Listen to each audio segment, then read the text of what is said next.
அன்பான துலாம் ராசி நேயர்களே, இனி வரக்கூடிய நாட்கள்ல உங்க வாழ்க்கையில நினைச்ச காரியங்கள் எல்லாமே நல்லபடியா நடக்கிறதுக்கும், இருந்த தடைகள் எல்லாம் விலகுவதற்கும், குடும்ப உறவுகள்ல ஒற்றுமையும் நிம்மதியும் பெறுவதற்கும், பண வரவு அதிகரிக்கிறதுக்கும், எதிரிகளுடைய சூழ்ச்சிகளை எல்லாம் முறியடிச்சு ஜெயிப்பதற்கான வழிமுறையும் உங்க மனசுல இப்போ வரைக்கும் இருக்கக்கூடிய எல்லா சந்தேகத்திற்கும் பதில்களை தெரிஞ்சுக்க இந்த வீடியோவை முழுசா பாருங்க.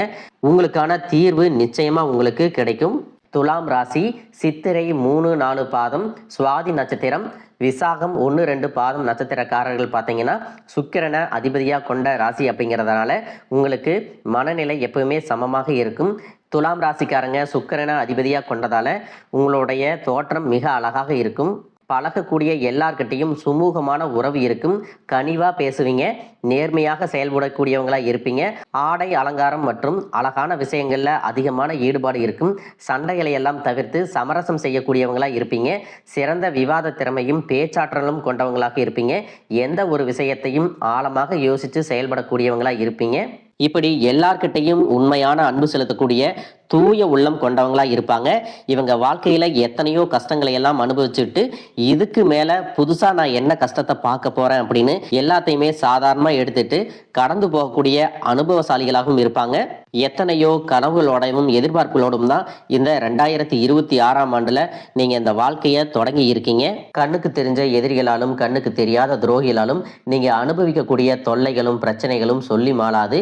இப்படி எதிரிகளால தொல்லைகளை அனுபவிக்கக்கூடியவங்க வராகி அம்மனை வழிபடுவது சிறப்பான பலன்களை கொடுக்கும். வராகி அம்மனை வழிபடுபவங்களுக்கு 3 லோகத்திலும் எதிரிகள் இருக்க மாட்டாங்க. தன்னை உண்மையாக வழிபடக்கூடிய பக்தர்களை காப்பதில் வராகி அம்மனுக்கு ஈடு இணையாக வேற யாரையுமே சொல்ல முடியாது. வராகி அம்மனை வழிபடுவதற்கு வெள்ளை மொச்சை பருப்பை வேக வச்சு அதனோடு தேன் சேர்த்து மற்றும் நெய் கலந்து நெய்வேத்தியமாக படைச்சு வழிபட்டு வரலாம். இப்படி தினமும் நீங்க வராகி அம்மனை வழிபட்டு வந்தீங்கன்னா எதிரிகளுடைய தொல்லை நீங்கும். அதோடு தன வசியமாகும். தொழில் வியாபாரம் விருத்தி அடையும். எதிரிகள் உங்களிடத்துல தோத்து போவாங்க. நினைச்ச காரியங்கள் எல்லாம் உங்களுக்கு அப்படியே நடக்கும். நீங்க எல்லா இடத்துலையும் ஜெயிச்சு வருவீங்க. தினமும் உங்களால் வழிபட முடியல அப்படின்னாலும் பஞ்சமி திதியில வராகி அம்மனுக்கு விரதம் இருந்து வழிபாடு செஞ்சீங்கன்னா செல்வ வளம் அதிகரிக்கும். மனசுல நிம்மதி கிடைக்கும். உடல் ஆரோக்கியம் உங்களுக்கு சிறப்பாக இருக்கும். உங்களுக்கு துரோகம் நினைக்கிறவங்க தானாகவே உங்களை விட்டு விலகி போயிடுவாங்க. பொருளாதார ரீதியான உதவிகள் உங்களுக்கு தொடர்ந்து கிடைச்சிக்கிட்டே இருக்கும். கடந்த சில மாதங்களா பார்த்தீங்கன்னா உங்க வாழ்க்கையில நடந்த சம்பவங்கள், ஏமாற்றங்கள், துரோகங்கள் எல்லாமே உங்களுக்கு மிகப்பெரிய ஒரு அனுபவத்தை கொடுத்து இருந்தாலும் சில விஷயங்களை எல்லாம் இப்ப வரைக்கும் உங்களால ஜீரணிக்க முடியல. அதனாலேயே நிறைய நேரங்கள்ல மனசு வெறுத்து போய் இந்த வாழ்க்கையில இதுக்கு மேல நான் என்ன கஷ்டப்பட வேண்டி இருக்கு, எனக்கு இந்த வாழ்க்கையே பிடிக்கல அப்படின்னு சொல்லிட்டு இருப்பீங்க. இப்படி ஒரு வாழ்க்கை எனக்கு அமைஞ்சதுக்கு நான் வாழாமையே இருந்திருக்கலாம் அப்படின்னு கூட நெகட்டிவான எண்ணங்கள் உங்க மனசுல வரும். இதுக்கெல்லாம் என்ன காரணம் அப்படின்னு பார்த்தீங்கன்னா நீங்க நினைக்கிறது ஒன்றும் நடக்கிறது ஒன்றுமாக இருந்திருக்கும். நீங்க செய்யக்கூடிய ஒவ்வொரு நல்ல விஷயத்தை கெடுக்கிறதுக்கும் உங்க முன்னேற்றத்தை தடுக்கிறதுக்கும் உங்களை அவமானப்படுத்துறதுக்கும் இங்க நிறைய நபர்கள் எல்லாம் முயற்சி பண்ணிட்டு இருக்காங்க. ஆனாலும் அவர்களுடைய சதிகளையும் சூழ்ச்சிகளையும் எல்லாம் தாண்டி இப்போ வரைக்கும் நீங்க ஓரளவுக்கு நல்லா இருக்கீங்க அப்படின்னா உங்ககிட்ட இருக்கக்கூடிய நல்ல எண்ணங்களும் கடவுள் பக்தியும் இது வரைக்கும் நீங்க செஞ்ச நல்ல விஷயங்களும் தான் உங்களை காப்பாத்திட்டு இருக்கு. இதுக்கு முன்னாடி நல்ல உறவுகளாகவும் நண்பர்களாகவும் இருந்தவங்களே உங்களுக்கு சில துரோகங்களை எல்லாம் செஞ்சு உங்க வாழ்க்கையை கெடுக்கணும் அப்படின்னு நினைக்கும் போது யார் நல்லவங்க யார் கெட்டவங்க அப்படின்னு தெரியாம எல்லாரையும் சந்தேகப்படுற மாதிரியான ஒரு சூழ்நிலை இருந்திருக்கும். உங்க வாழ்க்கையில நடந்த சில சம்பவங்களுக்கு அப்புறம் தான் சில நபர்கள் எந்த அளவுக்கு பொறாமையோடவும் வன்மத்தோடவும் இருந்திருக்கிறாங்க அப்படிங்கிறத ஓரளவுக்கு புரிஞ்சிருப்பீங்க. இது எல்லாமே தெரிஞ்சும் கூட நீங்க என்னமோ பண்ணுங்க, உங்க அளவுக்கு எனக்கு சூதுவாது தெரியல, இந்த மாதிரி தெரிஞ்சே மனசாட்சிக்கு விரோதமா தப்பு செய்யறவங்களுக்கு அந்த கடவுள் நிச்சயமா தண்டனையை கொடுப்பாரு அப்படின்னு கடவுள் கிட்ட உங்களுடைய வேண்டுதலை எல்லாம் வச்சுட்டு அமைதியா கடந்து போயிட்டு இருக்கீங்க. உங்க மனசுக்குள்ள எத்தனை ஆதங்கம் இருந்தாலும் இப்ப இருக்கக்கூடிய சூழ்நிலையில தான் உண்டு தான் வேலை உண்டு அப்படின்னு தான் நீங்க போயிட்டு இருக்கிறீங்க. மற்றவங்க மாதிரி இல்லாம கஷ்டத்தையும் கண்ணீரையும் மறைச்சிட்டு வெளியே சந்தோஷமா இருக்கிற மாதிரி நடிச்சிட்டு இருக்கிறீங்க.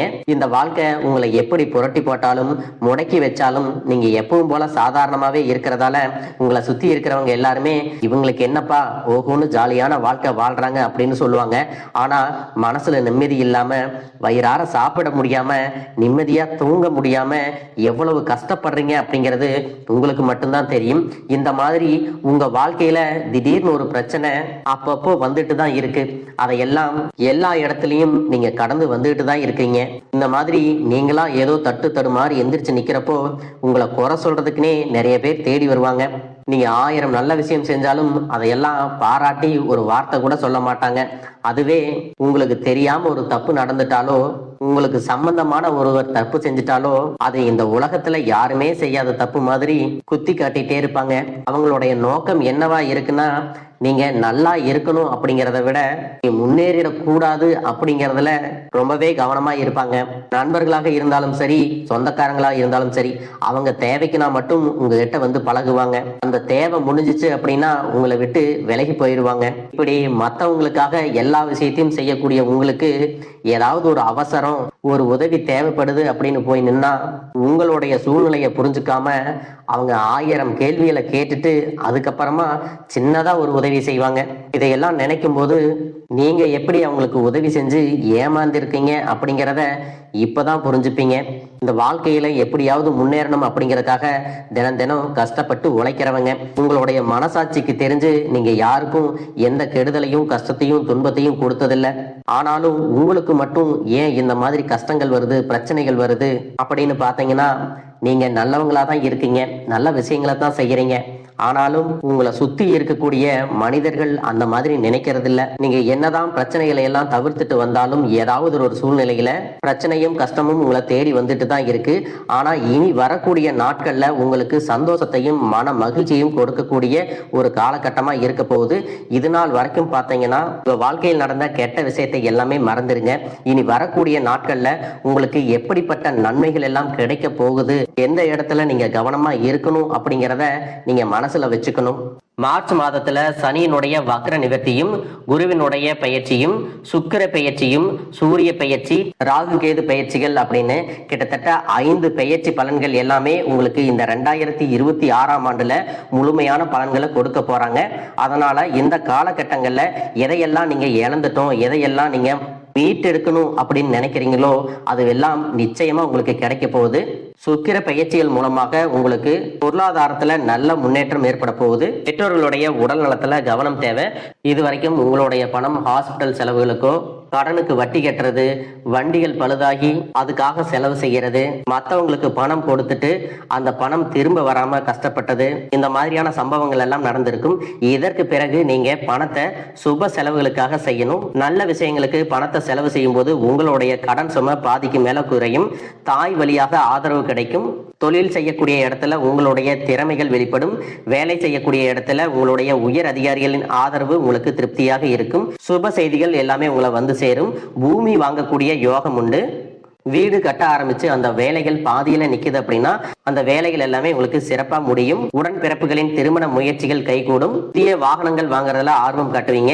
தொழில எதிர்பார்த்ததை விட கூடுதலான லாபம் கிடைக்கும். ஆரோக்கியம் சீராகி உற்சாகத்தோட எல்லா வேலையும் செய்வீங்க. அரசு வேலைகள்ல இருக்கிறவங்களுக்கு மேலதிகாரிகளுடைய ஆதரவு கிடைக்கும். உங்களை விட்டு விலகி சென்ற சொந்தங்கள் எல்லாமே திரும்ப வந்து சேருவாங்க. சகோதர ஒற்றுமை வலுப்படும். நிழல் கிரகங்களான ராகு கேது பயிற்சியில பாத்தீங்கன்னா உங்களுக்கு மறக்க முடியாத சில சம்பவங்கள் எல்லாமே உங்களுடைய வாழ்க்கையில் நடக்கும். இந்த காலத்துல குடும்பத்திலையும் தொழிலையும் நீங்க கூடுதலான கவனத்தை செலுத்தணும். உங்களுடைய கடின உழைப்பால லட்சியத்தை அடையணும் அப்படிங்கறதுக்காக ஒரு பிளான் போட்டு வச்சிருப்பீங்க. அதுவெல்லாம் உங்களுக்கு கையில கிடைக்கிற நேரத்துல சில தடைகள் வந்து சேரும். அதன் மூலமா உங்களுக்கு பணம் வருவது சில தாமதங்கள் ஏற்படும். வியாபாரத்துல போட்டிகளை எல்லாம் நீங்க சந்திக்க வேண்டியது இருக்கும்.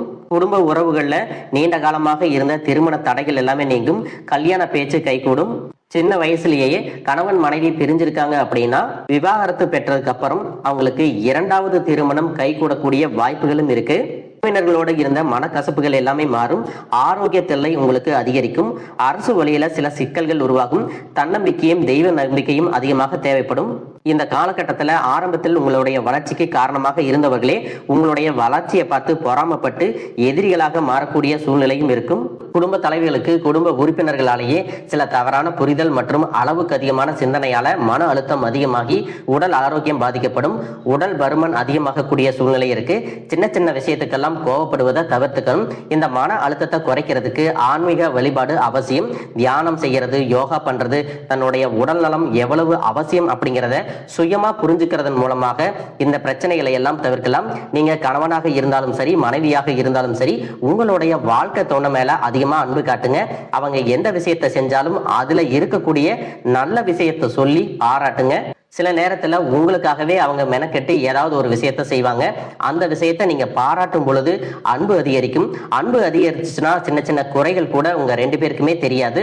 குழந்தைகளுக்காகவும் குடும்பத்திற்காகவும் அதிக முக்கியத்துவம் கொடுத்து நேரத்தை செலவிடுங்க. கணவன் மனைவிக்கிடையே அந்யோன்யம் அதிகரிக்கும். குடும்பத்தில் ஒற்றுமையும் சந்தோஷமும் நீண்ட நாளுக்கு தொடர்ந்து வரும். தொழிலை பொறுத்த வரைக்கும் நீங்க செய்யக்கூடியது சின்ன தொழிலாக இருந்தாலும் சரி, பெரிய தொழிலாக இருந்தாலும் சரி, எதிர்பார்த்த அளவுக்கு லாபம் கிடைக்காம ஒரு மந்தமான சூழ்நிலை இருந்திருக்கும். இதற்கு பிறகு நல்ல நல்ல வாடிக்கையாளர்கள் கிடைப்பாங்க. உண்மையான வேலையாட்கள் கிடைப்பாங்க. நீங்க எதிர்பார்த்த மாதிரி நல்ல லாபம் கிடைக்கும். புதிய கிளைகளை எல்லாமே தொடங்குவீங்க. வங்கிகளிடமிருந்து உங்களுக்கு நிதி உதவி கிடைக்கும். பணப்புழக்கம் அதிகரிக்கும். வாடகை இடத்துல இருக்கிறவங்க புதிய இடங்களை வாங்குவீங்க. சிலருக்கு பாத்தீங்கன்னா வேலை செய்யக்கூடிய இடத்துல வேலை செய்யறவங்களோட சின்ன சின்ன பிரச்சனைகள் வரும். செய்யாத தவறுகளுக்கு பழி ஏத்திக்கிற மாதிரி இருக்கும். தெரிஞ்ச சிலர் அவங்களுடைய உழைப்பை திருடுவாங்க. உங்களுடைய திறமைகளுக்கும் உண்மையான உழைப்புக்கும் மதிப்பு கொடுக்க மாட்டாங்க. இதனாலேயே இந்த வேலையில தொடரலாமா இல்ல வேற வேலைக்கு போகலாமா அப்படின்னு 2 விதமான மனநிலை இருந்துட்டு இருக்கும். இந்த மாதிரியான குழப்பமான சூழ்நிலையில அவசரப்பட்டு எந்த முடிவுகளையும் எடுக்காம நிதானமா யோசிச்சு முடிவுகளை எடுக்கும் போது அதுவெல்லாம் உங்களுக்கு நல்ல பலன்களை கொடுக்கும். அரசு வேலைகள் மற்றும் போட்டித் தேர்வுகளுக்கு படிச்சுட்டு இருக்கிறவங்களுக்கு உங்களுடைய விடாமுயற்சி மற்றும் கவனச்சிதறல் இல்லாம தொடர்ச்சியாக பயிற்சி செய்யும் பொழுது இந்த 2026ஆம் ஆண்டுல நிச்சயமாக அரசு வேலை கிடைக்க போகுது. உங்களை பொறுத்த வரைக்கும் நீங்க தனியாக இருக்கும்போது சாதாரணமா தான் இருப்பீங்க. உங்களுடைய சிந்தனை எல்லாமே நல்ல விதமா தான் இருக்கும். ஆனா உங்களுடைய சேர்க்கை மற்றும் தவறான நண்பர்களுடைய சேர்க்கை வந்துச்சுன்னா தேவையில்லாத போதை பழக்கத்திற்கு அடிமையாகிறது. கஷ்டப்பட்டு உழைச்சு சம்பாதிச்ச பணத்தை தவறான இடங்கள்ல முதலீடு செஞ்சு ஏமாறக்கூடிய வாய்ப்புகளும் அதிகமாக இருக்கு. அதனால நண்பர்களை தேர்ந்தெடுக்கும் பொழுது உங்களுக்கு கூடுதலான கவனம் ரொம்பவே முக்கியம். புதிய தொழில் மற்றும் முதலீடுகள் செய்யும் பொழுது அது நல்லதா கெட்டதா அப்படின்னு எல்லா இடத்துலையும் ஆராய்ஞ்சு பார்த்து முடிவெடுப்பது உங்களுக்கு நல்ல பலன்களை கொடுக்கும். என்னதான் உங்களை வீழ்த்தணும், உங்களை தோற்கடிக்கணும், உங்களை கெடுக்கணும் அப்படின்னு எத்தனை பேர் முயற்சி செஞ்சாலும் அந்த முயற்சிகளை எல்லாம் தோற்கடிப்பீங்க. அவங்கள நீங்க ஜெயிச்சு வருவீங்க. போலியான உறவுகள் மற்றும் விரும்பத்தகாத நபர்கள் உங்களை விட்டு விலகி போவாங்க. புதிய நண்பர்களுடைய சேர்க்கை உங்களுக்கு ஆறுதலை கொடுக்கும். இந்த மாதிரி புதுவிதமான மாற்றங்கள் எல்லாமே உங்க வாழ்க்கையில நடக்க போகுது. இந்த மாற்றங்கள் எல்லாமே உங்களை புது மனுஷனா, மிகப்பெரிய வெற்றியாளரா, ஒரு சாதனையாளரா மாத்த காலம் தயாரா இருக்குது. நல்ல விஷயங்களை மட்டும் செய்யுங்க. உங்களுக்கு நல்லதே நடக்கும். வாழ்க வளமுடன், வாழ்க பல்லாண்டு.